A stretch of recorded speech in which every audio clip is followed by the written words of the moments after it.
ನಮಗೆ ಇವಾಗ 29,65,000 ಅಂತ ನೋಟಿಸ್ ವಾಟ್ಸಪ್ಪಲ್ಲಿ ಮೆಸೇಜ್ ಬಂದಿದೆ. ಅದು ಇವಾಗ ನಾವು ಅಲ್ಲಿ ಅಂದರೆ ಈಗ ಎಲ್ಲ ಸಣ್ಣ ಪುಟ್ಟ ವ್ಯಾಪಾರದಾರರು ಒಂದು ಬಿಸ್ಕೆಟ್ ಮಾಡ್ರು ಒಂದು 20 ತಗೊಂಡಿದ್ರು ಅದಕ್ಕೆ ಫೋನ್ಪೇ ಮಾಡ್ತಾರೆ. ನಾವೊಂದು ಬ್ರೆಡ್ ತಗೊಂಡು ಫೋನ್ಪೇ ಮಾಡ್ತಾರೆ, ಒಂದು ಲೇಸ್ ತಗೊಂಡು ಫೋನ್ಪೇ ಮಾಡ್ತಾರೆ.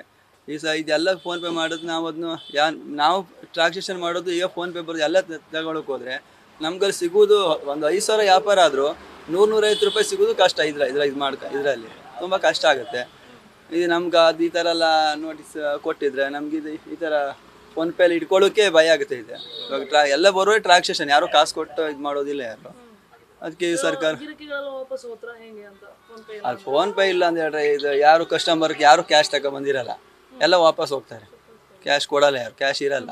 ಅದು ನಾವು ಸ್ಟಾಪ್ ಇದು ಮಾಡ್ಕೊಳಕ್ಕಾಗಲ್ಲ. ಆದರೂ ಕೇಳಬೇಕು ನಾವು ಈ ಥರ ಅಂತೇಳಿ ರಿಕ್ವೆಸ್ಟ್ ಮಾಡ್ಬೇಕು ಅವ್ರ ಹತ್ರ. ರಿಕ್ವೆಸ್ಟ್ ಮಾಡೋ ಕೆಲವರು ಕಾಸು ಇರಲ್ಲ, ಎತ್ಕೊ ಹೋಗ್ತಾರೆ. ಅವಾಗ ನಮ್ಮ ಬಿಸ್ನೆಸ್ ಇನ್ನೂ ಡೌನ್ ಆಗುತ್ತೆ. ಈ ಒಂದು ನಿಪ್ಪಟ್ಟು ತಗೊಂಡ್ರು, ಒಂದು ಚಾಕ್ಲೇಟ್ ತಗೊಂಡ್ರೆ ಆಗಲಿ, ಏನೇ ತಗೊಂಡಿದ್ರು ಫೋನ್ಪೇ ಇಲ್ಲ ಪೇಟಿಎಮ್ ಆ ಥರ ಮಾಡ್ತಿರೋದು. ಇಷ್ಟು ಲಕ್ಷ ನೋಟಿಸ್ ಕೊಟ್ಟರು ಯಾರಿಗೆ ಕಟ್ಟೋಕ್ಕಾಗಲ್ಲ ಮೇಡಮ್, ತುಂಬ ಕಷ್ಟ. ಎಲ್ಲಿ ಕಟ್ಟೋಕ್ಕಾಗ ನಾವು ಒಂದು ಬಾಡಿಗೆ ಕಟ್ಟೋದು, ಅಂಗಡಿ ಬಾಡಿಗೆ, ಇದರಲ್ಲೇ ಮನೆ ಇದು ಮಾಡ್ಕೊಂಡು ಎಲ್ಲ ತುಂಬ ಕಷ್ಟ ಇದೆ.